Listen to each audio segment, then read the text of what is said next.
Hi all, I+ training സൊല്യൂഷൻസിന്റെ പുതിയൊരു ക്ലാസ്സിലേക്ക് സ്വാഗതം.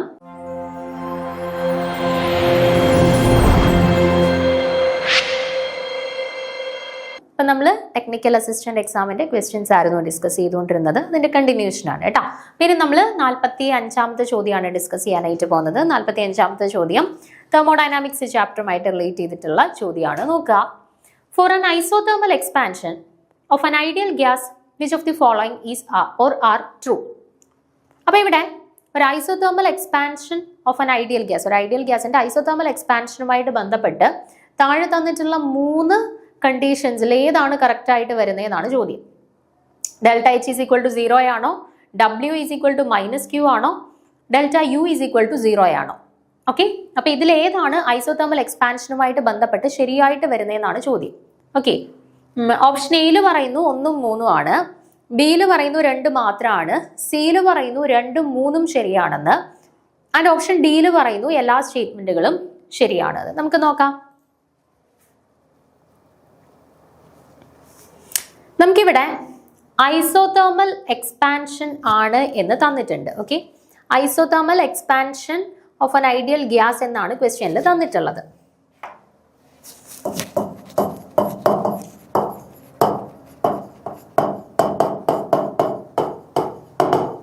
Isothermal expansion. അപ്പൊ നോക്കിക്കേ, ഐസോതെർമൽ എന്ന് പറയുമ്പം കോൺസ്റ്റന്റ് ടെമ്പറേച്ചർ കണ്ടീഷനിൽ നടക്കുന്നതാണ്. ഓക്കെ, കോൺസ്റ്റന്റ് ടെമ്പറേച്ചറിൽ നടക്കുന്ന പ്രോസസ്സാണ് ഐസോതെർമൽ പ്രോസസ് എന്ന് പറയുന്നത്. ഓക്കെ, അപ്പൊ കോൺസ്റ്റന്റ് ടെമ്പറേച്ചർ കണ്ടീഷൻസ് ആയതുകൊണ്ട് തന്നെ ഡെൽറ്റ ടിയുടെ വാല്യൂ എന്ത് വരും? ടെമ്പറേച്ചർ കോൺസ്റ്റന്റ് ആണെന്നുണ്ടെങ്കിൽ ഡെൽറ്റ ടിയുടെ വാല്യൂ എന്തായിരിക്കും വരിക? 0 ആയിരിക്കും. അപ്പൊ ഐസോതെർമൽ പ്രോസസ്സുകളുടെ കേസിൽ ഡെൽറ്റ ടിയുടെ വാല്യൂ 0 ആയിരിക്കും വരുന്നത്. അപ്പൊ നോക്കാം, നമുക്കറിയാം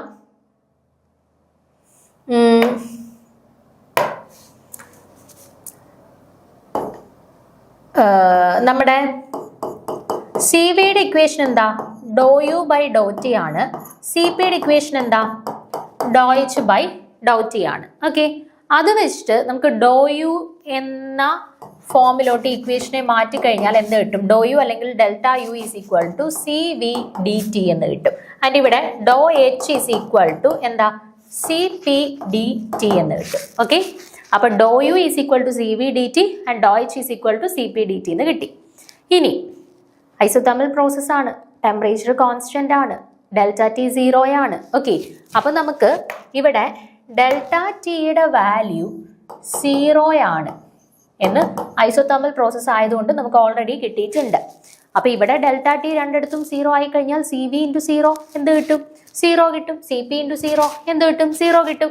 സോ ഒരു ഐസോതെർമൽ എക്സ്പാൻഷന്റെ കേസിൽ ഡെൽറ്റ യുവിന്റെ വാല്യൂം 0 കിട്ടി, ഡെൽറ്റ എച്ചിന്റെ വാല്യൂ നമുക്ക് എന്ത് കിട്ടി? 0 കിട്ടി. ഡെൽറ്റ യുവിന്റെ വാല്യൂം 0 കിട്ടി, ഡെൽറ്റ എച്ചിന്റെ വാല്യൂ നമുക്ക് 0 കിട്ടി. ഓക്കെ, ഇനി നമുക്കറിയാം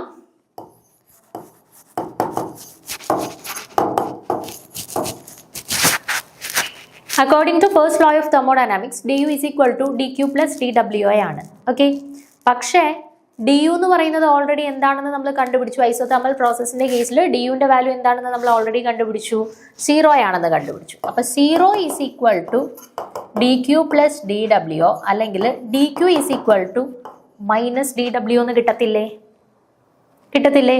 അപ്പൊ എനിക്കിവിടെ കിട്ടിയിട്ടുള്ള 3 കണ്ടീഷൻസ് നിങ്ങളൊന്ന് നോക്കിക്കേ. ഒന്നാമത്തെ condition D U is equal to 0, രണ്ടാമത്തെ condition D H is equal to 0, മൂന്നാമത്തെ condition D Q is equal to minus D W. ഈ 3 കണ്ടീഷൻസ് ഒരു ഐസോതെർമൽ എക്സ്പാൻഷന്റെ കേസിൽ നമ്മൾ ഡിറൈവ് ചെയ്തെടുത്ത 3 കണ്ടീഷൻസ് ആണ്. ഓക്കെ, അങ്ങനെയാണെന്നുണ്ടെങ്കിൽ നോക്കിക്കേ, delta H is equal to 0, delta U equal to 0, W is equal to -Q. ഇത് 3 അല്ലേ നമ്മളിപ്പോൾ കണ്ടുപിടിച്ച ഐസോതെർമൽ എക്സ്പാൻഷന്റെ കേസിലെ 3 കണ്ടീഷൻസ്. അപ്പൊ ഇത് 3ഉം ശരിയല്ലേ? So all of the above option D ആണ് എന്ത് കറക്റ്റ് ആൻസർ ആയിട്ട് ഇവിടെ വരുന്നത്. ഞാൻ എക്സ്പ്ലനേഷൻ കൊടുത്തിട്ടുണ്ട്, ഡൗട്ട് ഉണ്ടെങ്കിൽ നോക്കിയാൽ മതി കേട്ടോ. അപ്പം option D all of the above എന്നുള്ളതാണ് കറക്റ്റ് ആൻസർ ആയിട്ട് വരുന്നത്. എല്ലാ സ്റ്റേറ്റ്മെന്റുകളും കറക്റ്റ് ആയിട്ടുള്ള സ്റ്റേറ്റ്മെന്റുകളാണ് according to an isothermal expansion process. Okay, ഇനി അടുത്ത ചോദ്യം നോക്കുക. 46ാമത്തെ ചോദ്യം ഒരു പ്രോബ്ലം ആണ്. The RMS velocity of a gas at 200 Kelvin is 350 meter per second. The RMS velocity of the same gas at a temperature of 800 Kelvin is. അപ്പം ഒരു ഗ്യാസിനെ സംബന്ധിച്ചിടത്തോളം 200 കെൽവിൻ ടെമ്പറേച്ചറിലുള്ള അവരുടെ RMS വെലോസിറ്റി ആണ് 350 മീറ്റർ പെർ സെക്കൻഡ്. അങ്ങനെയാണെന്നുണ്ടെങ്കിൽ നമ്മളോട് പറഞ്ഞേക്കുന്നത് same ഗ്യാസിന്റെ തന്നെ RMS വെലോസിറ്റി കണക്കാക്കണം, പക്ഷെ ടെമ്പറേച്ചർ 800 കെൽവിൻ ആയിരിക്കണം എന്നാണ് പറഞ്ഞിട്ടുള്ളത്. എങ്ങനെ കണ്ടുപിടിക്കാം? ആദ്യം ഇത് ചെയ്യണമെങ്കിൽ നമുക്ക് ബേസിക് ആയിട്ട് എന്തറിഞ്ഞിരിക്കണം? RMS വെലോസിറ്റി കണ്ടുപിടിക്കാനുള്ള ഇക്വേഷൻ അറിഞ്ഞിരിക്കണം. എന്താണ് RMS വെലോസിറ്റി കണ്ടുപിടിക്കാനുള്ള ഇക്വേഷൻ? √3RT/m അല്ലേ? √3RT/m ആണ് നമ്മുടെ RMS വെലോസിറ്റി കണ്ടുപിടിക്കാനായിട്ടുള്ള ഇക്വേഷൻ. നിങ്ങൾ നമ്മുടെ most probable velocity, RMS velocity, average velocity മൂന്നും കണ്ടുപിടിക്കാനുള്ള ഇക്വേഷൻസ് കൃത്യമായിട്ടും കാണാതെ പഠിച്ച് വെച്ചിരിക്കണം. ഓക്കെ, അപ്പോൾ ഇവിടെ RMS വെലോസിറ്റി ആയിരുന്നു ചോദിച്ചത്. RMS വെലോസിറ്റി √3RT/m ആണ് ഇക്വേഷൻ. അപ്പം ആദ്യത്തെ കേസിൽ RMS വെലോസിറ്റി കണ്ടുപിടിക്കാനുള്ള ഇക്വേഷൻ എന്ന് പറഞ്ഞാൽ എങ്ങനെ എഴുതാം?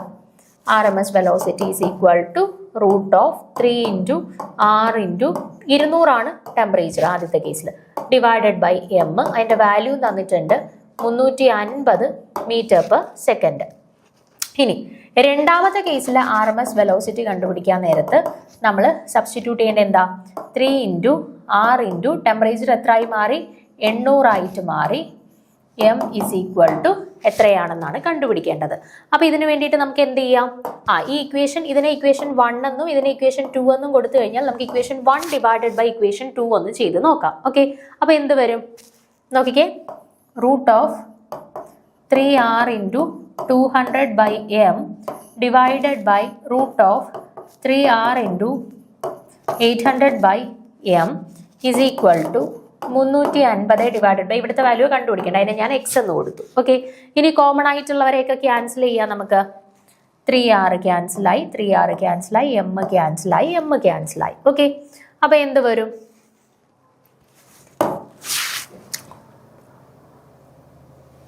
√200/800 is equal to 350 divided by x എന്ന് കിട്ടി. ഓക്കെ, ഇപ്പോൾ √2/8 എന്ന് പറയുമ്പോൾ 1/4 ഈസ് ഈക്വൽ ടു 350/x.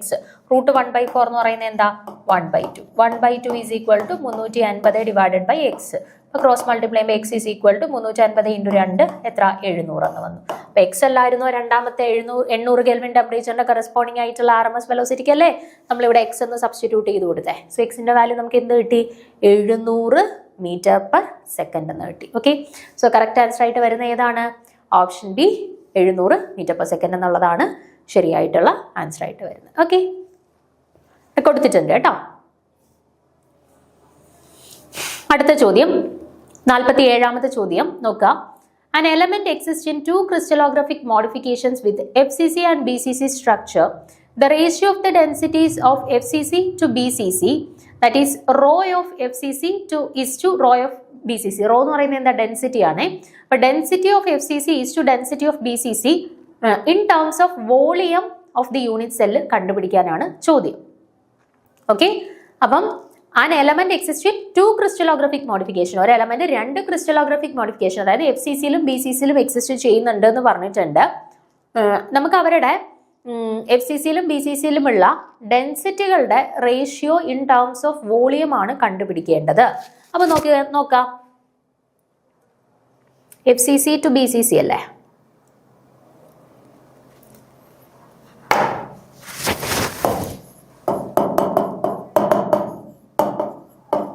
ഇതാണ് നമുക്ക് കണ്ടുപിടിക്കേണ്ടത് ഇൻ ടേംസ് ഓഫ് എന്താ?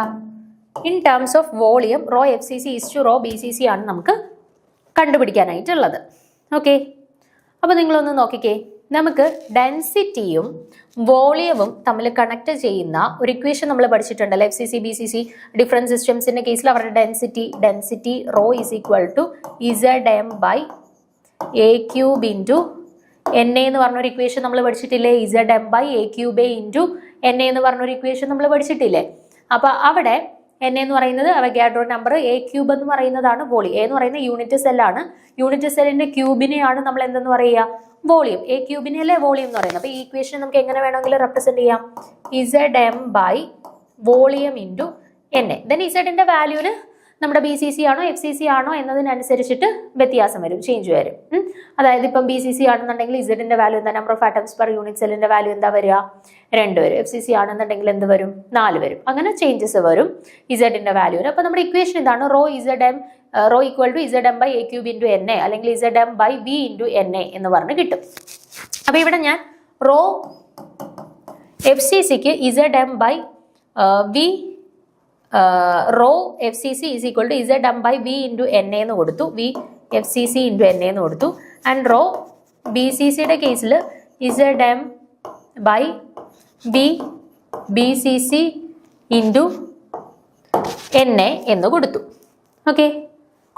ഓക്കെ. ഇനി നോക്കിക്കേ, FCCയുടെ കേസിൽ number of atoms per unit cell എത്രയാ, 4 ആണ് അല്ലെ. FCCയുടെ കേസിൽ number of atoms per unit cell Z എന്ന് പറയുന്നത് number of atoms per unit cell ആണ്. FCCയുടെ കേസിൽ എത്രയാണ് നമ്മൾ പഠിച്ചിട്ടുണ്ട്, സിമ്പിൾ ക്യൂബിക്കിന്റെ കേസിൽ number of atoms per unit cell എന്ന് പറയുന്നത് 1 ആയിരിക്കും. BCCയുടെ കേസിൽ അത് 2 ആയിരിക്കും. FCCയുടെ കേസിൽ അത് 4 ആയിരിക്കും. അപ്പൊ ഓരോന്നിന്റെ കേസിലും Z ന്റെ വാല്യൂ ആണ് എന്ത്, ഇത് സിമ്പിൾ ക്യൂബിക് ആണെന്നുണ്ടെങ്കിൽ Z ന്റെ വാല്യൂ 1, BCC ആണെന്നുണ്ടെങ്കിൽ 2, FCC ആണെന്നുണ്ടെങ്കിൽ 4. അപ്പൊ ഇവിടെ FCC സിസ്റ്റം ആണ്, Z ന്റെ സ്ഥാനത്ത് നമുക്ക് എന്ത് കൊടുക്കാം, 4 എന്ന് കൊടുക്കാം. അപ്പൊ 4 into M by V of FCC into number of atoms, Avogadro number. Okay, ഇവിടെ BCC ആണ്. BCCയുടെ കേസിലെ number of atoms per unit cell എന്ന് പറയുന്നത് 2 ആണ്. അപ്പൊ 2M V BCC into Avogadro number. Okay, ഇനി നമുക്ക് റോ FCC ഈസ് റോ BCCയുടെ വാല്യൂ ആണ് കണ്ടുപിടിക്കാനുള്ളത് അല്ലെ. അപ്പൊ അതിന് വേണ്ടിയിട്ട് ഞാൻ ഇതിനെ ഈ ഇക്വേഷൻ 1നെ ഇക്വേഷൻ 2 വെച്ചിട്ടൊന്ന് ഡിവൈഡ് ചെയ്യുകയാണ്. അപ്പൊ ഡിവൈഡ് ചെയ്യുമ്പോൾ നമുക്ക് എങ്ങനെ കിട്ടും നോക്കിക്കേ നിങ്ങൾ. Rho FCC by rho BCC is equal to 4M by VFCC into NA by 2M by VBCC into NA. ഇനി കോമൺ ആയിട്ടുള്ള ആളുകളെയൊക്കെ കട്ട് ചെയ്ത് കളയാം. M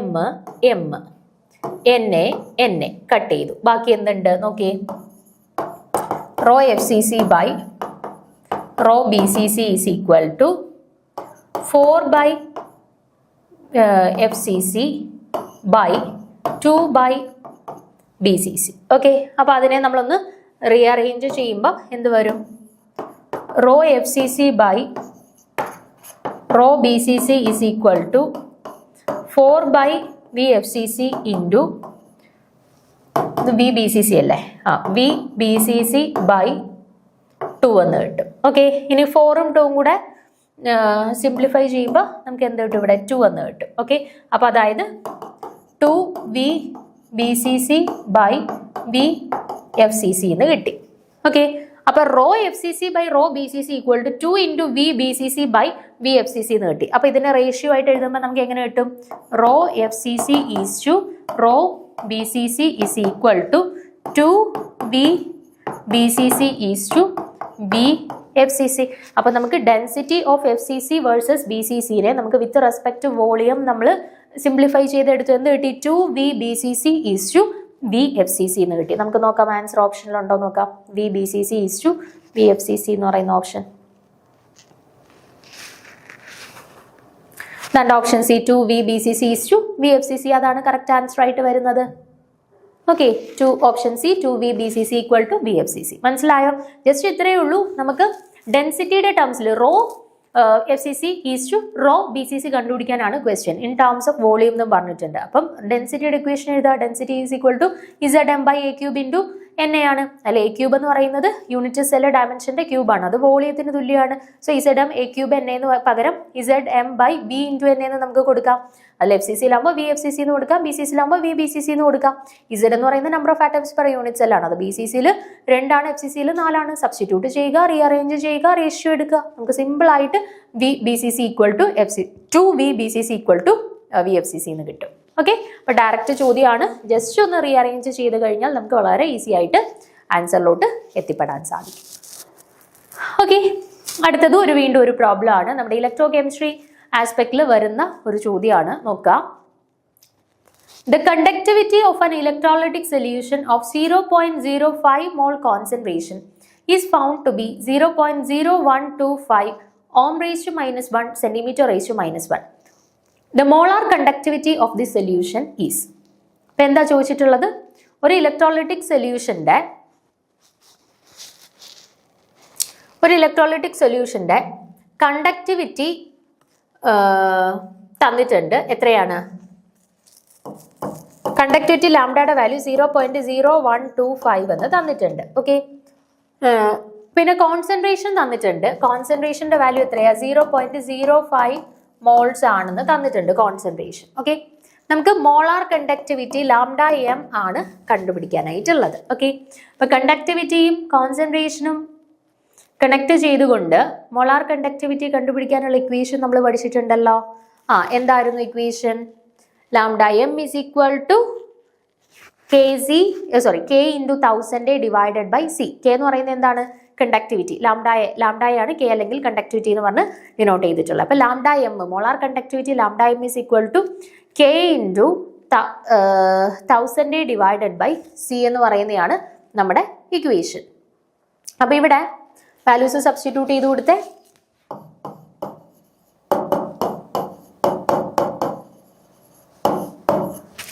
കെക്ക് പകരം 0.0125 ഇൻറ്റു 1000 ഡിവൈഡഡ് ബൈ സിക്ക് പകരം 0.05. ഓക്കെ, 3 സ്ഥാനം മാറ്റി. So 12.5 divided by 0.05 which is 1250 divided by 5. എന്ത് കിട്ടി? 250 എന്ന് കിട്ടി. സിംപ്ലിഫൈ ചെയ്തപ്പോൾ 250 എന്ന് കിട്ടി. ഓക്കെ, സോ ഏതാണ് ആൻസർ ആയിട്ട് വരിക? Option C. Option C 250 ohm raise to -1 mole raise to -1 centimetre square എന്നുള്ളതാണ് കറക്റ്റ് ആൻസർ കേട്ടോ. സിമ്പിൾ ചോദ്യമാണ്. Lambda M, molar conductivity lambda M ആണ് കണ്ടുപിടിക്കേണ്ടത്. ഇക്വേഷൻ അറിഞ്ഞിരിക്കുക. K into 1000 divided by C. K ക്വസ്റ്റ്യനിൽ തന്നിട്ടുണ്ട്, സി തന്നിട്ടുണ്ട്. ജസ്റ്റ് സബ്സ്റ്റിറ്റ്യൂട്ട് ചെയ്യുക, മാത്തമെറ്റിക്കൽ ഓപ്പറേഷൻസ്, അത്രയേ ഉള്ളൂ. ഓക്കെ, സിമ്പിൾ ചോദ്യമായിരുന്നു. അടുത്ത ചോദ്യം 49ാമത്തെ ചോദ്യം നമ്മുടെ ഓസ്മോസിസുമായിട്ട് ബന്ധപ്പെട്ട ഒരു ചോദ്യമാണ്. നോക്കുക. During the process of osmosis the volume of less concentrated solution is dash. അപ്പം ഓസ്മോസിസ് നടക്കുന്ന സമയത്ത് ലെസ് കോൺസെൻട്രേറ്റഡ് സൊല്യൂഷന്റെ വോളിയത്തിന് എന്ത് സംഭവിക്കുന്നു? കോൺസെൻട്രേഷൻ കുറഞ്ഞ സൊല്യൂഷന്റെ വോളിയത്തിന് എന്ത് സംഭവിക്കുന്നു എന്നാണ് ചോദ്യം. ഓക്കെ, ഇൻക്രീസ്ഡ് ആണോ, ഡിക്രീസ്ഡ് ആണോ, അൺചേഞ്ച്ഡ് ആണോ, അൺപ്രഡിക്റ്റബിൾ ആണോ എന്നാണ് ചോദ്യം. ഓക്കെ, അപ്പോൾ നമുക്ക് നോക്കാം എന്താണ് ഓസ്മോസിസ്, എവിടെ നിന്ന് എങ്ങോട്ടാണ് ട്രാൻസ്ഫർ നടക്കുന്നത്, ഓസ്മോസിസ് നടക്കുമ്പോൾ എന്നുള്ള കാര്യങ്ങളൊക്കെ ഒന്ന് നോക്കാം. Osmosis is the net movement of a solvent, typically water molecules, from a region of higher solvent concentration or lower solute concentration, that is a hypotonic solution, to a region of lower solvent concentration or higher solute concentration, that is the hypertonic solution, across a semi-permeable membrane. Now, osmosis usually higher concentration to lower concentration transfer. Now, higher concentration solute concentration കൂടുതലുള്ളിടത്താണോ solvent concentration കൂടുതലുള്ളിടത്തുനിന്നാണോ എന്നുള്ളത് കൃത്യമായിട്ട് അറിഞ്ഞിരിക്കണം. അപ്പോൾ ഓർക്കുക, നമ്മുടെ osmosis നടക്കുന്ന സമയത്ത് ഹയർ സോൾവെന്റ് കോൺസെൻട്രേഷൻ എവിടെയാണോ, ഹയർ സോൾവെന്റ് കോൺസെൻട്രേഷൻ എന്ന് പറഞ്ഞാൽ സൊല്യൂട്ട് കോൺസെൻട്രേഷൻ അവിടെ എന്തായിരിക്കും? കുറവായിരിക്കും അല്ലേ? അപ്പം സോൾവെന്റ് കോൺസെൻട്രേഷൻ കൂടുതലുള്ളിടത്ത് നിന്നും അല്ലെങ്കിൽ സൊല്യൂട്ട് കോൺസെൻട്രേഷൻ കുറവുള്ളിടത്ത് നിന്നും സോൾവെന്റ് കോൺസെൻട്രേഷൻ കുറവുള്ള സ്ഥലത്തേക്ക്, ഓക്കെ, സോൾവെന്റ് കോൺസെൻട്രേഷൻ കൂടുതലുള്ള സ്ഥലത്ത് നിന്നും സോൾവെന്റ് കോൺസെൻട്രേഷൻ കുറഞ്ഞെടുത്തേക്ക്, അല്ലെങ്കിൽ സൊല്യൂട്ട് കോൺസെൻട്രേഷൻ കുറഞ്ഞെടുത്ത് നിന്നും സൊല്യൂട്ട് കോൺസെൻട്രേഷൻ കൂടിയെടുത്തേക്കുള്ള എന്താണ് ആ ഒരു ട്രാൻസ്ഫർ, സെമി പെർമിയബിൾ മെംബ്രെയിനിലൂടെയുള്ള ട്രാൻസ്ഫറൻസിനെയാണ് നമ്മൾ ഓസ്മോസിസ് എന്ന് പറയുക. ഓക്കെ, അപ്പം സോൾവെന്റ് കോൺസെൻട്രേഷൻ കൂടിയെടുത്ത് നിന്നും സോൾവെന്റ് കോൺസെൻട്രേഷൻ കുറഞ്ഞെടുത്തേക്കാണ് അല്ലെ. അപ്പൊ സോൾവെന്റ് കോൺസെൻട്രേഷൻ കൂടിയ സൊല്യൂഷൻസിനെ നമ്മൾ എന്താ വിളിക്കുക? സോൾവെന്റ് കോൺസെൻട്രേഷൻ കൂടുതലെന്ന് പറഞ്ഞാൽ അതിന്റെ അർത്ഥം അവിടെ സൊല്യൂട്ട് കോൺസെൻട്രേഷൻ കുറവെന്നാണ് അല്ലെ. അപ്പൊ അത് ഹൈപ്പോട്ടോണിക് സൊല്യൂഷൻസ് എന്ന് വിളിക്കും, അവരെ ഹൈപ്പോട്ടോണിക് സൊല്യൂഷൻസ് എന്ന് വിളിക്കും. ഇനി സോൾവെന്റ് കോൺസെൻട്രേഷൻ കുറവെന്ന് പറഞ്ഞാൽ അതിന്റെ അർത്ഥം എന്താ? സൊല്യൂട്ട് കോൺസെൻട്രേഷൻ കൂടുതലാണ് അല്ലെ. അപ്പൊ അതിനെ എന്താ? ഹൈപ്പർട്ടോണിക് സൊല്യൂഷൻ എന്ന് വിളിക്കും അല്ലെ. ഓസ്മോസിസ് നടക്കുന്ന സമയത്ത് ഹൈപ്പോട്ടോണിക് സൊല്യൂഷനിൽ നിന്നും ഹൈപ്പർട്ടോണിക് സൊല്യൂഷനിലേക്കാണ് ഈ ഒരു ട്രാൻസ്ഫറൻസ് നടക്കുന്നതെന്ന് നമുക്ക് പറയാം. Because the solvent molecules moves out of a less concentrated solution and into the more concentrated, that is the hypertonic solution, the volume of the less concentrated solution gradually decreases. Simultaneously, the volume of more concentrated solution increases. അപ്പോൾ നോക്കിക്കേ, നമ്മളോട് ചോദിച്ചത് less concentrated സൊല്യൂഷന്റെ വോളിയത്തിന് എന്ത് സംഭവിക്കുന്നു എന്നാണ് ചോദ്യം.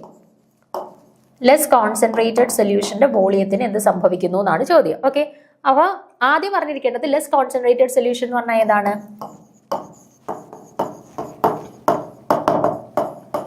Hypotonic സൊല്യൂഷനെയാണ് നമ്മൾ less concentrated solution എന്ന് വിളിക്കുന്നത്. ഓക്കെ, അപ്പൊ നമ്മൾ ഓൾറെഡി പറഞ്ഞു ഓസ്മോസിസ് നടക്കുന്ന സമയത്ത് സോൾവെന്റ് എവിടെ നിന്ന് എങ്ങോട്ടാണ് ട്രാൻസ്ഫർ ചെയ്യുന്നത്? ഹൈപ്പോട്ടോണിക് സൊല്യൂഷനിൽ നിന്നും ഹൈപ്പർടോണിക് സൊല്യൂഷനിലേക്കാണ് സോൾവെന്റ് ട്രാൻസ്ഫർ ചെയ്യുന്നത്, അല്ലെ? അപ്പം ആരുടെ വോളിയം കുറഞ്ഞു വന്നുകൊണ്ടിരിക്കും? ഹൈപ്പോട്ടോണിക് സൊല്യൂഷന്റെ വോളിയം കുറയും ആൻഡ് ഹൈപ്പർടോണിക് സൊല്യൂഷന്റെ വോളിയം കൂടിക്കൊണ്ടിരിക്കും, അല്ലെ? ഹൈപ്പർടോണിക് സൊല്യൂഷന്റെ വോളിയം കുറഞ്ഞുകൊണ്ടിരിക്കും, ഹൈപ്പർടോണിക് സൊല്യൂഷന്റെ വോളിയം കൂടിക്കൊണ്ടിരിക്കും. നമ്മളോട് ചോദിച്ചത് ലോ കോൺസെൻട്രേഷൻ ഉള്ളവരുടെ വോളിയത്തിന് എന്ത് സംഭവിക്കുന്നു? ലോ കോൺസെൻട്രേഷൻ ഉള്ളത് ഹൈപ്പർടോണിക് ആണ്. ഹൈപ്പർടോണിക്കിന്റെ വോളിയം എന്ത് ചെയ്യുന്നു? കുറയുന്നു. കാരണം ഹൈപ്പർടോണിക് സൊല്യൂഷനിൽ നിന്നാണ് ഹൈപ്പർടോണിക് സൊല്യൂഷനിലേക്ക് സോൾവെന്റ് മൂവ് ചെയ്യുന്നത്. ഓക്കെ, അപ്പൊ വോളിയത്തിന് എന്ത് സംഭവിക്കും? ഹൈപ്പർടോണിക്കിന്റെ ഡിക്രീസസ്. ഓക്കെ, സോ ഏതാണ് ആൻസർ വരിക? ഓപ്ഷൻ ബി, ഡിക്രീസ്ഡ് എന്നുള്ളതാണ് കറക്റ്റ് ആൻസർ ആയിട്ട് വരിക. ഓക്കെ, അടുത്ത ചോദ്യം നോക്കാം. നമ്മുടെ കെമിക്കൽ കൈനറ്റിക്സുമായിട്ട് ബന്ധപ്പെട്ട് സ്ഥിരമായിട്ട് നമ്മുടെ ഡിഗ്രി ലെവൽ എക്സാംസിന് റിപ്പീറ്റ് ചെയ്ത്, ഡിഗ്രി ലെവൽ എന്നല്ല PG ലെവൽ എക്സാംസിനും എല്ലാം റിപ്പീറ്റ് ചെയ്ത് ചോദിക്കുന്ന ഒരു ചോദ്യമാണ്. ക്വസ്റ്റ്യൻ ഒന്ന് വായിച്ചു നോക്കിയേ. സിമ്പിൾ ചോദ്യമാണ്. What is the unit of the rate constant of a second order reaction? ഒരു സെക്കൻഡ് ഓർഡർ റിയാക്ഷന്റെ റേറ്റ് കോൺസ്റ്റന്റിന്റെ യൂണിറ്റ് എന്താണ് എന്നാണ് ചോദ്യം. Litre mole raise to -1 second raise to -1 ആണോ?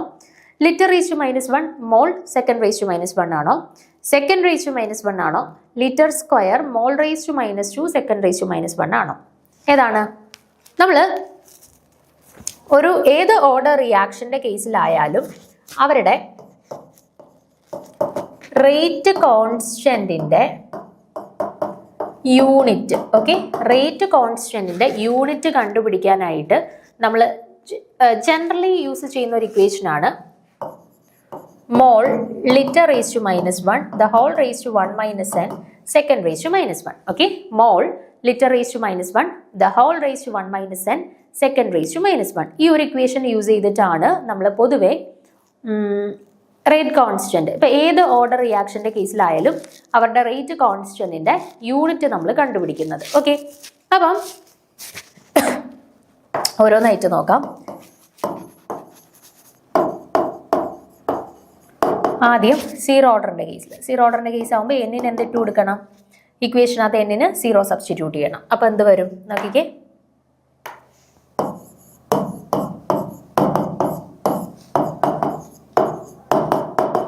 -1 - 0 എന്ന് പറയുമ്പോൾ 1. അപ്പോൾ എന്ത് തന്നെ വരും? Mole litre raise to -1 the whole raise to 1 എന്ന് വരും. അത് സെയിം തന്നെ. അപ്പം mole litre raise to -1 second raise to -1 എന്ന് കിട്ടി. സീറോ ഓർഡറിന്റെ കറസ്പോണ്ടിങ് ആയിട്ടുള്ളത്. അടുത്ത ഫസ്റ്റ് ഓർഡർ.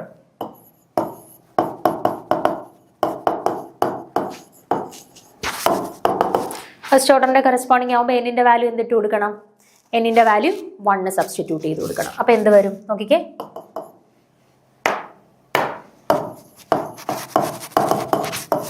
1 - n വരെ 1 - 1 എന്ന് കൊടുക്കും. n വരെ 1 എന്ന് കൊടുക്കും. ഫസ്റ്റ് ഓർഡർ അല്ലേ? Second raise to -1. അപ്പൊ നോക്കിക്കേ, mole litre raise to -1 the whole raise to 0. ഒരു സംഖ്യ റേസ് ടു 0 എന്താ? 1 ആണ്, അല്ലെ? അപ്പൊ 1 into second raise to -1 that is second raise to -1. അപ്പം ഫസ്റ്റ് ഓർഡറിന്റെ കറസ്പോണ്ടിങ് ആയിട്ട് റേറ്റ് കോൺസ്റ്റന്റിന്റെ യൂണിറ്റ് എന്ത് കിട്ടി? സെക്കൻഡ് റേസ് ടു -1 എന്ന് കിട്ടി.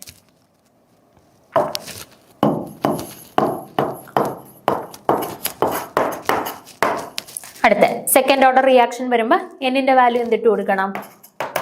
2 ഇട്ട് കൊടുക്കണം. ഓക്കെ, അപ്പൊ എന്ത് വരും ഇക്വേഷൻ നോക്കിക്കേ.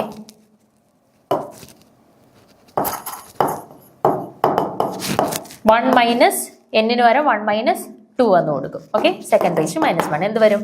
മോൾ റേസ് ടു 1 - 2 എന്ന് പറയുമ്പോൾ -1 ആണ്, അല്ലെ? അപ്പൊ mole raise to -1 litre raise to -1 the whole raise to -1 second raise to -1. Simplify ചെയ്യുമ്പോൾ mole raise to -1 litre raise to -1 the whole raise to -1 ആണ്. -1 ഇൻറ്റു -1 1 സെക്കൻഡ് റേസ് ടു -1. അപ്പൊ നോക്കിക്കേ, സെക്കൻഡ് ഓർഡറിന്റെ കറസ്പോണ്ടിങ് ആയിട്ടുള്ള റേറ്റ് കോൺസ്റ്റന്റിന്റെ unit നമുക്കപ്പോൾ എന്താ കിട്ടിയിട്ടുള്ളത്? Mole raise to -1 litre second raise to -1. നോക്കാം.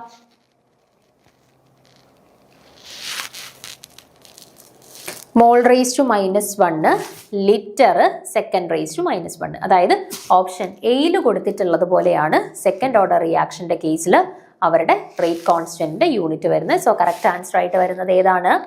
ഓപ്ഷൻ എ ആണ് ശരിയായിട്ടുള്ള ആൻസർ ആയിട്ട് വരുന്നത് കേട്ടോ. അപ്പോൾ ഇത് വളരെ ഇമ്പോർട്ടൻ്റ് ആണ്. മിക്ക പരീക്ഷകൾക്ക് റിപ്പീറ്റ് ചെയ്ത് ഏതെങ്കിലും 0 ഓർഡറിൻ്റെയോ ഫസ്റ്റ് ഓർഡറിൻ്റെയോ സെക്കൻഡ് ഓർഡറിൻ്റെയോ തേർഡ് ഓർഡറിൻ്റെയോ ഒക്കെ ചോദിക്കാറുണ്ട്. നിങ്ങൾ നിർബന്ധമായിട്ടും ഈ ഒരു general equation mole litre raise to -1 the whole raise to 1 - n second raise to -1 ഇതാണ് ജനറൽ ഇക്വേഷൻ എന്നുള്ളത് കാണാതെ പഠിച്ചാൽ മതി. എന്നിന് ഏത് വാല്യൂ സബ്സ്റ്റിറ്റ്യൂട്ട് ചെയ്താലും ആ ഓർഡർ റിയാക്ഷന്റെ റേറ്റ് കോൺസ്റ്റന്റിന്റെ യൂണിറ്റ് നമുക്ക് കിട്ടും. ഓക്കെ, നെക്സ്റ്റ് ചോദ്യം നോക്കാം. pHുമായിട്ട് ബന്ധപ്പെട്ട ക്വസ്റ്റ്യൻ ആണ്. An acid solution with pH is equal to 1 is diluted to double its volume by adding water. The pH of the resulting solution will be. നോക്കിക്കേ, എന്താ പറഞ്ഞിട്ടുള്ളത്? നമ്മുടെ കയ്യിൽ ഒരു സൊല്യൂഷൻ ഉണ്ട്. ആ സൊല്യൂഷന്റെ pH തന്നിട്ടുണ്ട്. ആസിഡിക് സൊല്യൂഷൻ ആണ്, pH 1 എന്ന് തന്നിട്ടുണ്ട്. അതിനുശേഷം ഞാൻ അതിനെ ഡൈല്യൂട്ട് ചെയ്തു.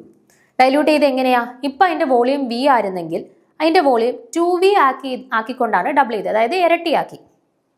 വോളിയം ഇരട്ടിയാക്കുമ്പോൾ സ്വാഭാവികമായിട്ടും അത് ഡൈല്യൂട്ടഡ് ആവുമല്ലോ. അങ്ങനെ ചെയ്തു. അങ്ങനെയാണെന്നുണ്ടെങ്കിൽ പുതിയ സൊല്യൂഷന്റെ pH എത്രയാണ് എന്നാണ് ചോദ്യം. <1 ആണോ, ഈക്വൽ ടു 1 ആണോ, ബിറ്റ്വീൻ 1 and 2 ആണോ, ഈക്വൽ ടു 2 ആണോ എന്നാണ് കണ്ടെത്തേണ്ടത്. നോക്കാം. നമുക്ക് ചോദ്യത്തിനകത്ത് തന്നിട്ടുണ്ട് ഇനിഷ്യലി സൊല്യൂഷന്റെ pH എത്രയായിരുന്നു? 1 ആയിരുന്നു. ആസിഡിക് സൊല്യൂഷൻ ആണ്, pH 1 ആണെന്ന് തന്നിട്ടുണ്ട്. അങ്ങനെയാണെന്നുണ്ടെങ്കിൽ നമുക്ക് pH കണ്ടുപിടിക്കാനുള്ള ഇക്വേഷൻ അറിയാമല്ലോ.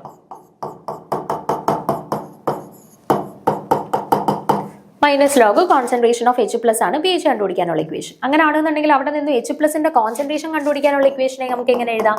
H+ equal to 10 raise to -pH എന്ന് എഴുതാം. ഓക്കെ, H+ന്റെ കോൺസെൻട്രേഷൻ കണ്ടുപിടിക്കാനുള്ള ഇക്വേഷനെ 10 റേസ് ടു -pH എന്ന് കൊടുക്കാം. ഓക്കെ, അപ്പൊ നോക്കിക്കേ എന്ത് കിട്ടും?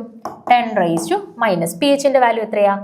1. അപ്പൊ 10 റേസ് ടു -1 എന്ന് കിട്ടി. അതിനെ നമുക്ക് വേണമെങ്കിൽ 1/10 എന്നോ 0.1 എന്നോ എഴുതാം. ഓക്കെ, അപ്പൊ നമുക്ക് H+ന്റെ കോൺസെൻട്രേഷൻ കിട്ടി 0.1 അല്ലെങ്കിൽ 1/10 എന്ന് കിട്ടി. ഓക്കെ, ഇനി നമ്മളൊരു സൊല്യൂഷനെ ഡൈല്യൂട്ട് ചെയ്ത് അതിന്റെ വോളിയം ഡബിൾ ആക്കി എന്ന് പറഞ്ഞിട്ടുണ്ട്. അങ്ങനെയാണെന്നുണ്ടെങ്കിൽ അവരുടെ രണ്ടുപേരുടെയും കൂടെ കോൺസെൻട്രേഷനെയും വോളിയത്തിനെയും തമ്മിൽ കണക്ട് ചെയ്യുന്ന ഇക്വേഷൻ നമുക്ക് എങ്ങനെ കൊടുക്കാം? C1V1 is equal to C2V2 എന്ന് കൊടുത്തൂടെ? C1V1 is equal to C2V2 എന്ന് കൊടുക്കുക. അവരുടെ വോളിയത്തിനെയും കോൺസെൻട്രേഷനെയും കണക്ട് ചെയ്യുന്ന ഇക്വേഷനെ നമുക്ക്. ഓക്കെ, അങ്ങനെയാണെന്നുണ്ടെങ്കിൽ നിങ്ങൾ നോക്കുക, രണ്ടാമത്തെ വോളിയം എന്ന് പറയുന്നത് ആദ്യത്തെ വോളിയത്തിന്റെ ഡബിൾ ആണെന്ന് പറഞ്ഞിട്ടുണ്ട്. ഓക്കെ, അപ്പൊ V2 പകരം നമുക്ക് എന്ത് വേണമെങ്കിൽ സബ്സ്റ്റിറ്റ്യൂട്ട് ചെയ്യാം? 2V1 എന്ന് സബ്സ്റ്റിറ്റ്യൂട്ട് ചെയ്യാം അല്ലെ? അപ്പൊ C1V1 equal to C2 into 2V1 എന്ന് കൊടുക്കാം. മനസ്സിലായോ? ഇനി ആദ്യത്തെ ആളുടെ കോൺസെൻട്രേഷൻ എത്രയാണെന്ന് നമ്മൾ കണ്ടുപിടിച്ചു, 0.1 ആണെന്ന് കണ്ടുപിടിച്ചു. ആദ്യത്തെ ആളുടെ വോളിയം എത്രയാ? V1 ആണെന്ന് നമ്മൾ കൊടുത്തു. ഈക്വൽ ടു C2 ആണ് നമുക്ക് കണ്ടുപിടിക്കേണ്ടത് ഇൻറ്റു 2 ഇൻറ്റു V1. ഓക്കെ, അപ്പൊ C2 അല്ലേ നമുക്ക് കണ്ടുപിടിക്കേണ്ടത്. അപ്പൊ ഇക്വേഷനെ C2 എന്ന് പറഞ്ഞിട്ടാക്കാം. C2 is equal to 0.1 into V1 divided by 2V1 എന്ന് കിട്ടി. അപ്പൊ V1ഉം V1ഉം ക്യാൻസൽ ആയി. ബാക്കി എന്ത് കിട്ടി? C2 is equal to 0.1 divided by 2 അല്ലെന്നുണ്ടെങ്കിൽ 1/20 എന്ന് കിട്ടി. ഓക്കെ, അപ്പൊ C2ന്റെ വാല്യൂ നമുക്ക് എന്ത് കിട്ടി? 1/20 എന്ന് കിട്ടി. ഇനി നോക്കുക, അപ്പൊ രണ്ടാമത്തെ സൊല്യൂഷന്റെ pH ആണ് നമുക്ക് കണ്ടുപിടിക്കേണ്ടത്. അപ്പൊ pH എന്ന് പറഞ്ഞാൽ എന്താണ്? -log കോൺസെൻട്രേഷൻ, പുതിയ കോൺസെൻട്രേഷൻ എത്രയാ? 1/20 ആണ് അല്ലെ? 1/20 ആണ്. അപ്പൊ എങ്ങനെ എഴുതാം? -log A/B നെ നമുക്ക് minus of log A -log 20 എന്ന് എഴുതാം. അതായത് -log 1 പ്ലസ് log 20 എന്ന് എഴുതാം. ഓക്കെ, അപ്പൊ log 20നെ നമുക്ക് ഇനി എങ്ങനെ എഴുതാം? log 20നെ നമുക്ക് എങ്ങനെ എഴുതാം? log 2 ഇൻറ്റു 10 എന്ന് എഴുതിക്കൂടെ? അപ്പൊ log 2 ഇൻറ്റു 10നെ എങ്ങനെ എഴുതാം? log 2 പ്ലസ് log 10 എന്ന് എഴുതാം. ഇനി അത് സിംപ്ലിഫൈ ചെയ്ത് നോക്കിയാൽ മതി. log 1ന്റെ വാല്യൂ log 2ന്റെ വാല്യൂ log 10ന്റെ വാല്യൂ. ലോഗ് 10 എന്ന് പറഞ്ഞാൽ 1 സബ്സ്റ്റിറ്റ്യൂട്ട് ചെയ്യുമ്പോൾ 1.3 എന്ന് കിട്ടും. ദാറ്റ് ഈസ് 1നും 2നും ഇടയിലായിട്ടാണ് അവരുടെ pH കിട്ടുന്നത്. ഓപ്ഷൻ സി ആണ് കറക്റ്റ് ആൻസർ ആയിട്ട് വരുന്നത്. ഓക്കെ, അതൊന്ന് കാൽക്കുലേറ്റ് ചെയ്ത് നോക്കിയാൽ മതി കേട്ടോ. ബാക്കി അടുത്ത ക്ലാസ്സിൽ ഡിസ്കസ് ചെയ്യാം. താങ്ക്